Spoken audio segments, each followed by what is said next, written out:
Natural look. I actually wanted to share my bride hat with everyone. And, I just wanted to just be myself. I got in last night. And of course, when you first get back in town and from out of the country, it's like, oh, got to regroup and so forth. No, not yet, Rhonda, but I will today. And I'll follow up with you after the our time today on Instagram Live. But I have accounting for everything, so I know what you're talking about, and so everything is good. I just have to go pick up one thing from FedEx today. So okay, all right. So let's get started. Today, I actually wanted to talk a little bit about cultural competency, which I've kind of shared a little bit before. And some of you know that my partner, which is now also my husband, whereas before he was just my business partner, but now he's also my husband. That is one of the things that we focus on in with our company is around diversity, racial equity, and inclusion. Hey, Marquetta, thanks for joining today. Good to see you. And I actually wanted to kind of share some things because we just got back from Mexico, and I know some people are kind of like, you went out of town, you traveled during COVID. Well, we did. And we just went down to Cabo, which is only a 2-hour flight from California. And we had our bonding time, and coming together for our honeymoon. So while we were there, it was just kind of interesting because mainly the only, I would say, foreigners that were there were Americans, because they're also very careful who they're still letting in right now. But to talk about cultural competency and what does that look like domestically and internationally. Hey, how you doing? Good to see you, Don Shell. Thanks for joining us. Thank you again, Marquetta. And so I want to also hear a little bit from everyone that's sharing with us today a little bit about, as we're dealing with cultural competency and really understanding what does that mean, or even understanding cultural differences, having a clear understanding. And how do you think right now the international scope of things is looking at America? Because we're a melting pot. So we basically were formed in terms of various cultures and ethnicities coming about and starting this new country, which is now known as, of course, America since 1776. And I want to hear what others may think about what we are dealing with from even an international perspective. Hey, Margarita, thank you so much. Hey, Dr. Flores, thank you so much for joining us. So if anybody has anything that they want to share, please put your questions up there or your comments. And even if you want to join me live today, just put that in there and I will click you on and make sure that you're able to join. Hi, Marcia. Good to have you. Thanks for joining, everyone. So for those of you that just came on board, most of you know I recently got married. So yes, that's the reason why I'm wearing the hat. And that's also the reason why I was not on last week. We were actually out of town and out of the country on our honeymoon. And we went down to Mexico, just down to Cabo, just 2 hours away. And being down there, very interesting just to kind of see the dynamics of how people are looking at not only America, but even California because of what we're dealing with COVID-19, but then also because of what's happening with Black Lives Matter. Hi, everybody. This is so wonderful to see everybody join us. Thank you so much for coming on board. Hey, Lori. And so I want to hear from some of you as well. And I'm going to share a couple of things that I'm hoping will give a little interesting perspective. There's a quote that I want to share. It's called, "America is a melting pot with people made up of different cultures across the globe." And the quote is from a gentleman named Rick Tomlinson. And he says, "We are threatened by long unresolved issues between the melting pot of cultures that make up our nation. We are threatened constantly with coming together, isolating people, and every day becoming more and more less united, and every day falling deeper into a new level of cultural despair." So I'd like to hear from you. Does anyone have a comment about that?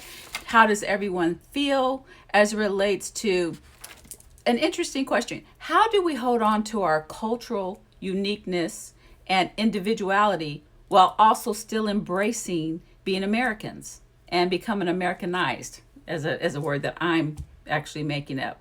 Yes, that is an interesting question, Rhonda.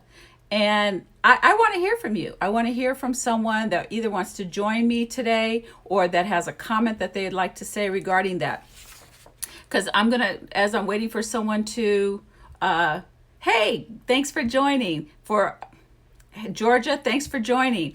Before anyone maybe wants to join me and even live or give some food for thought that we can discuss, one of the things I wanted to say is that the definition of cultural competency is the ability to understand, communicate with, and effectively interact with people across different cultures.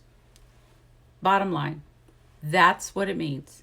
And so we have to think about how are we able to embrace people from other cultures and understand and be clear about their perspective while we also become united as a country.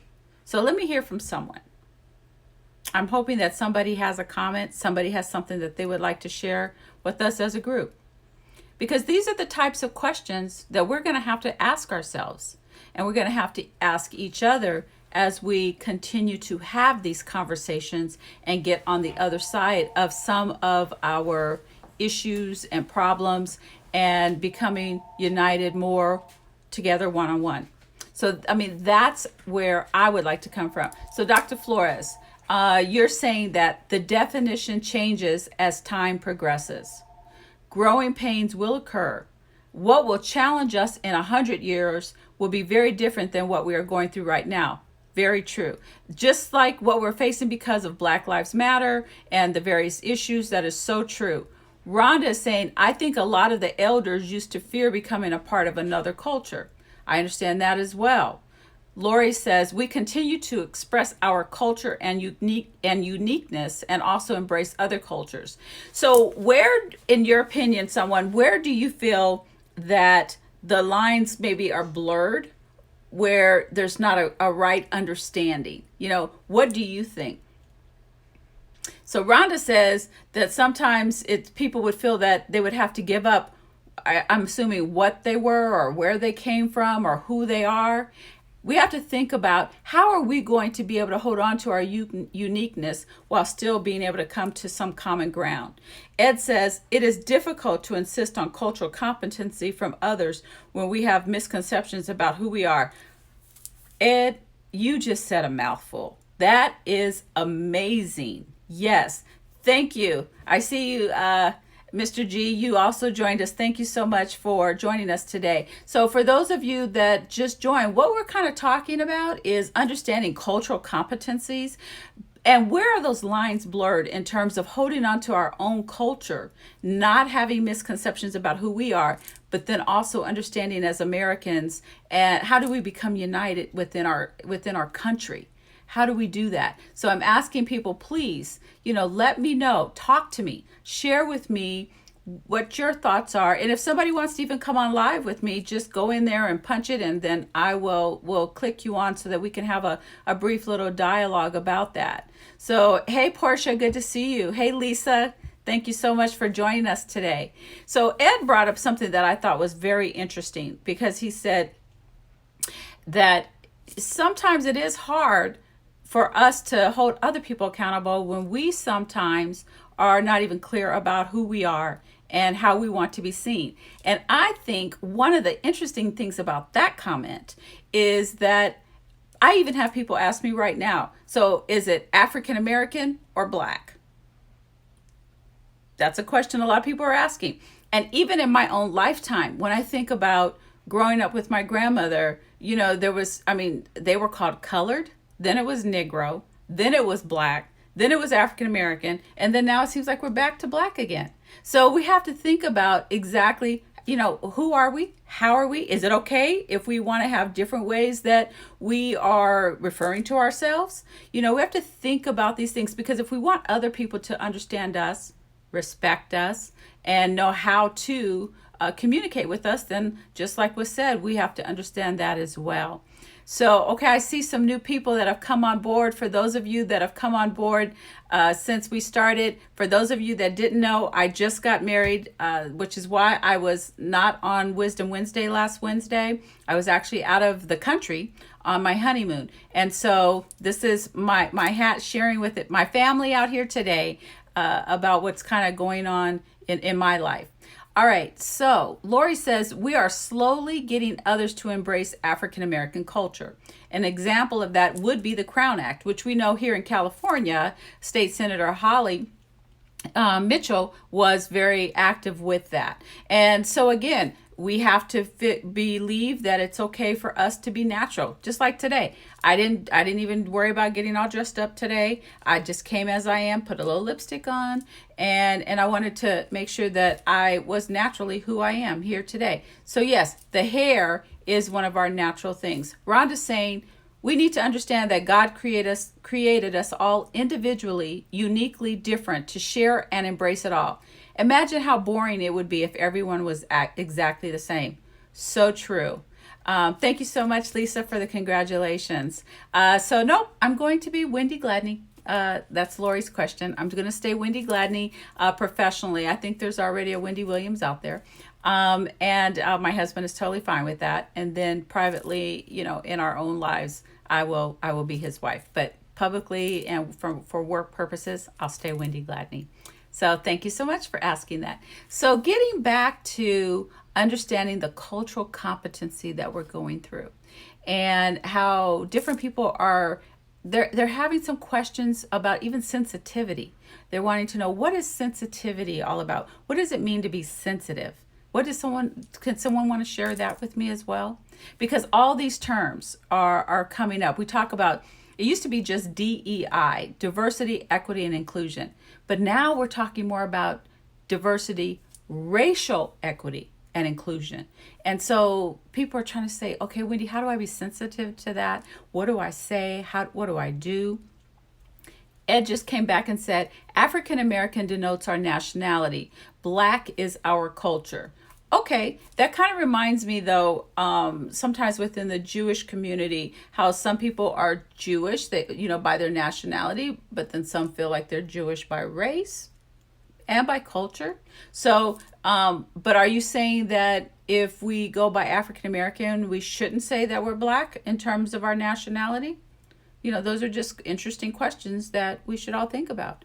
And the main thing that I really wanted to kind of focus on today, yes, Rhonda, we have to be aware that everyone has value.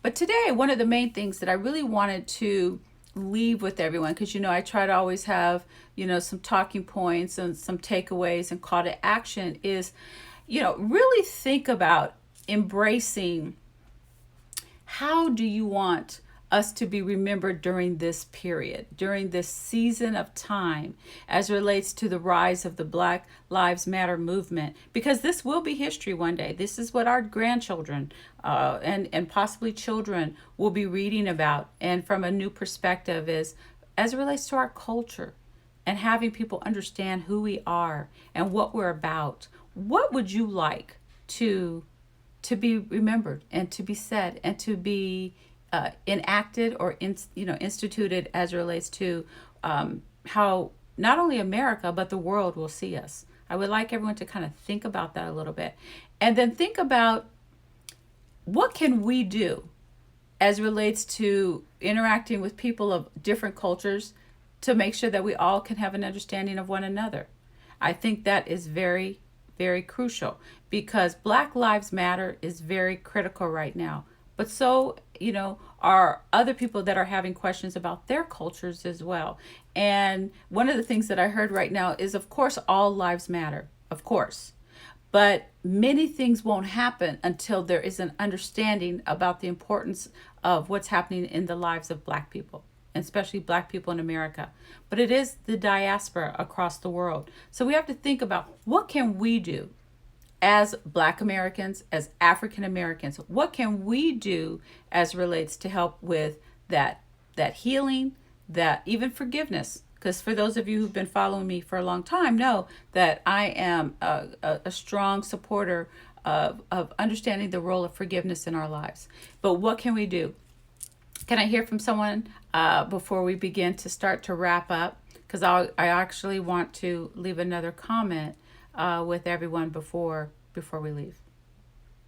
So is there any other comments? Any of our new people that have just started joining us, if you have a question for me, or if there's something that maybe I didn't make clear today, because today is really all about, first, I wanted to rejoin everyone. I was off last week. And then secondly, to just say that, going down to Cabo for my honeymoon and then seeing another country and how they're looking at us right now. And they're wanting to see how are we going to navigate through this and continue the conversation and not let it die and not let it just evaporate. And we have to hold people accountable, and we have to keep this message alive and well.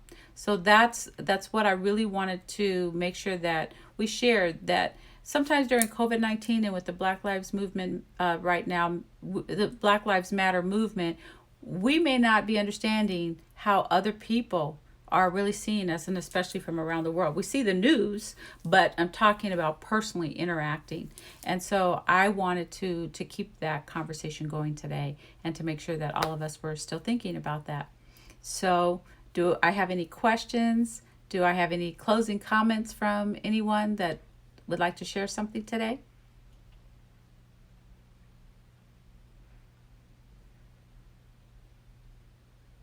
I hear silence. And so I just wanted to pause long enough in case someone did have something that they really wanted to share. And Rhonda says, be upfront about who you are, what you believe, or where you're coming from, and not that hidden racism. Yes, we have to. We have to be bold. It is a time of boldness, for sure. Jasmine says, be willing to understand someone else's view. Uh, Margarita says, thank you for this topic. Thank you so much for just joining us, because we are a family and we are a community, and it's important for us to come together and share. Nobody knows everything. No one has all the answers. And, one of my mantras that I try to leave with everyone, which I will share before we close, is so important. Dr. Flores says, high tides raise all boats. When we elevate one disadvantaged group, others follow. Yes. Thank you so much. Lori says, I will ask my contacts who live in other countries, how do they view America right now? That's a good takeaway. That's a good call to action, is to just find out, reach out to people, be willing to have that conversation. It's so important now more than ever.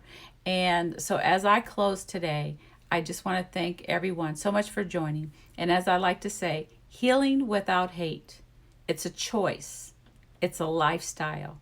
Pass it on.